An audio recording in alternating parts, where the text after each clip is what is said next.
Embryo uterus के अंदर transfer कर दिया, अब क्या होता है? ये हमारे बहुत सारे पेशेंट्स का सवाल होता है। एम्ब्रियो ट्रांसफर करने के बाद ऐसा क्या होता है? हमें आप उसके बारे में गाइड करें। एम्ब्रियो ट्रांसफर जब हम करते हैं तो हम ब्लास्टोसिस्ट स्टेज के ऊपर एक फ्रोजन एम्ब्रियो ट्रांसफर करते हैं, जिसको हम थॉ करते हैं और दोबारा से एक्सपैंड करके आपकी यूट्रस के अंदर ट्रांसफर कर देते हैं। हम यूट्रस में एम्ब्रियो ट्रांसफर करने के बाद जब आते हैं तो उसके बाद अगला प्रोसेस होता है हेचिंग का। हेचिंग का मतलब ये है कि वो एम्ब्रियो यूट्रस के अंदर सही जगह पे जाने के बाद अपने हॉल से बाहर आता है। इस प्रोसेस को कहते हैं हेचिंग। हेचिंग के बाद जो अगला स्टेप होता है वो है ऑपोजिशन। ऑपोजिशन का मतलब ये है कि बच्चे की जो ब्लास्टोसिस्ट होता है वो डायरेक्टली एंडोमेट्रियम के साथ इन कनेक्ट आ जाता है और उसके साथ माइक्रोस्कोपिक बायोकेमिकल सिग्नलिंग डेवलप करता है। इस प्रोसेस को कहते हैं बेसिकली ऑपोजिशन के नेक्स्ट स्टेप में, जिसको हम कहते हैं एडहियन। ब्लास्टोसिस्ट अपने हॉल से बाहर आया और एंडोमेट्रियम के बिल्कुल इन कांटेक्ट आने के बाद वो जो उसके साथ माइक्रोस्कोपिक बायोकेमिकल कनेक्शंस बनाता है, वो स्टेप होता है एडहियंस का स्टेप। अब जब एडहियन सक्सेसफुल हो जाती है, इस लेवल के ऊपर अभी रिसर्च चल रही है जो कि एम्ब्रियो ग्लूज की फॉर्म में है। यानी हम अपने कल्चर्स और मीडियाज के अंदर कुछ ऐसी चीजें डालें जिससे कि यूट्रस और की जो अंदरूनी लाइनिंग और एम्ब्रियो के दरमियान कनेक्शंस बेहतर हो जाएं, जिसमें कि एचसीजी इंस्टॉलेशन टेस्ट भी शामिल हो रहे हैं और ये चीजें रिसर्च के अंदर आ रही हैं, लेकिन चूंकि अभी एफडीए अप्रूव नहीं है तो हम अपनी प्रैक्टिस में उनको शामिल नहीं कर रहे हैं। तो जब एम्ब्रियो के एडहियन हो जाती है, ये वो टाइम है जो तकरीबन एम्ब्रियो ट्रांसफर के 3 दिन के बाद तक हो जाता है। यानी एम्ब्रियो एच भी हो जाता है, अपोज्ड भी हो जाता है और अडहेयर भी कर जाता है। इन पहले 3 से 4 दिनों के अंदर हम पेशेंट से कहते हैं कि आप कोशिश करें कि आप रेस्ट करें पहले, जब तक हिचिंग और जो एडहियन वाला स्टेप होता है, जो ऑपोजिशन वाला स्टेप होता है, उसमें तो हम लंबे सफर से भी पेशेंट को मना कर देते हैं ताकि कम से कम पहले 2 जो स्टेप्स हैं वो तो सक्सेसफुली हों। लेकिन हम पेशेंट से कहते हैं आपने इंटरकोर्स नहीं करना, आपने कोई भी ऐसी एक्टिविटी नहीं करनी, वॉक, सीढ़ियाँ वगैरह नहीं चढ़नी जिससे पेल्विस में वाइब्रेशन हो। आपने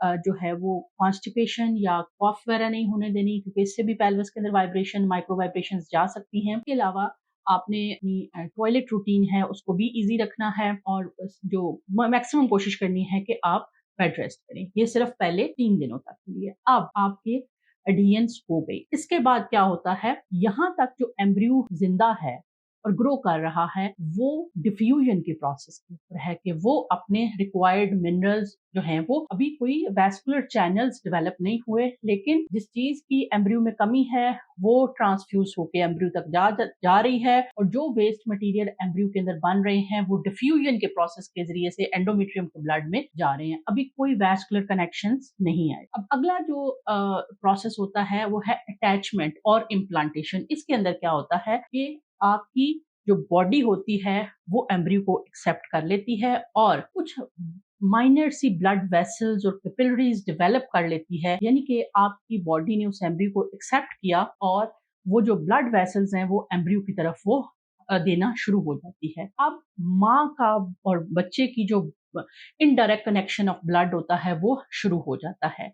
ये 4th डे ऑफ लाइफ के ऊपर स्टार्ट होता है और फिर ये ऑलमोस्ट अगले तकरीबन 14 डेज तक चलता रहता है। जब वैस्कुलर कनेक्शन शुरू हो जाता है उसके बाद जो है वो आपका एम्ब्रियो एक हार्मोन रिलीज करता है जिसको हम कहते हैं कोरियोनिक गोनाडोट्रोफिन, जिसको आम जुबान के अंदर बीटा यूनिट, क्योंकि छोटा होता है इसलिए वो जल्दी ब्लड में शामिल हो जाता है, बीटा एचसीजी, यानी कि बीटा ह्यूमन कोरियोनिक गोनाडोट्रोफिन, वो जो है वो ब्लड के अंदर रिलीज करना शुरू कर देता है, जो कि एम्ब्रियो ट्रांसफर के डे 10 के ऊपर जो है वो बॉडी के अंदर इस लेवल में हमारे ब्लड के अंदर कलेक्ट होना शुरू हो जाता है कि वो डे 10 के ऊपर ब्लड और ऑनवर्ड जो है वो इवन यूरिन में भी जाहिर होना शुरू हो जाता है। इसीलिए आपके एम्ब्रियो ट्रांसफर के बाद हम पेशेंट से कहते हैं कि आप अगले 10th डे पे ब्लड टेस्ट करवा सकते हैं और 12th डे के ऊपर बीटा एचसीजी करवा सकते हैं। अगर आपकी बॉडी के अंदर 2 एम्ब्रियो ट्रांसफर किए हैं तो हो सकता है आपकी बॉडी वो दोनों एम्ब्रियोज को एक्सेप्ट कर ले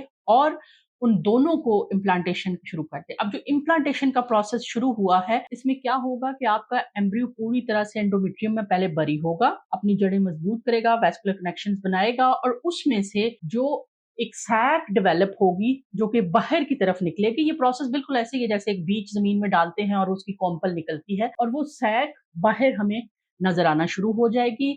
जितनी ज़्यादा इम्प्लांटेशन स्ट्रॉन्ग होगी, उतनी ज़्यादा प्रेगनेंसी स्ट्रॉन्ग होगी।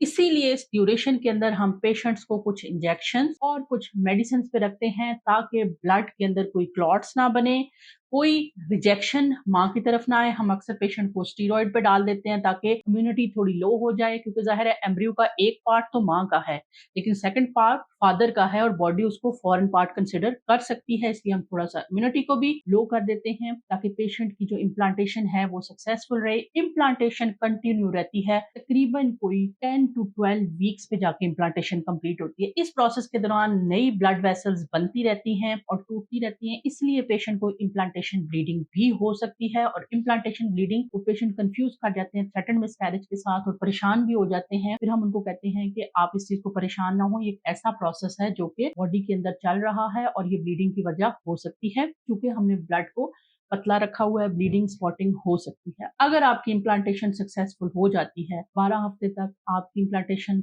हो गई है, हार्ट बीट बन गई है, फिटल मूवमेंट स्टार्ट हो गई हैं, अब आपके टेक होम बेबी के रेट्स जो हैं वो 80% हो सकते हैं। 20% जो है वो क्या है, वो सर्वाइकल इनकम्पिटेंसी की वजह से बच्चे का जल्दी डिलीवर हो जाना, प्री टर्म वजह से दर्दों का लग जाना, खुदा ना खास्ता लेटर ऑन प्लेसेंटा के अंदर कोई प्रॉब्लम्स, माँ का ब्लड प्रेशर, शुगर बच्चे के ऊपर असर कर जाना, वक़्त से पहले डिलीवरी हो जाना, नर्सरी प्रॉपर ना होने की वजह से वो बच्चा हाथ से जाता रहे, ये प्रॉब्लम्स तो हो सकते हैं। लेकिन अब अगर आप एक अच्छी गायनेकोलॉजिस्ट के अंडर हैं, तो ये आपकी प्रेगनेंसी जो है वो आगे चल पड़ेगी। एक एम्ब्रियो जो हमने माइक्रोस्कोपिकली एक बाल से बराबर बारीक कैथेटर के ज़रिए से आपके अंदर रखा, वो पहले 14 दिनों के अंदर अपनी जगह ऑलमोस्ट बनाना शुरू कर देता है और 12 हफ्ते के ऊपर बना लेता है और उसके बाद जो है वो सफ़र आसान हो जाता है। ये जो 12 हफ्ते होते हैं, ये हम अपने पेशेंट से कहते हैं कि काइंडली आप हमारे साथ कनेक्टेड रहें। ऑनवर्ड फिर जो है वो आपकी मर्ज़ी है, अगर आप चाहें तो आप अपनी कोई रिक्वायर्ड गायनेकोलॉजिस्ट चुन के उन उन तक भी जा सकते हैं और हमसे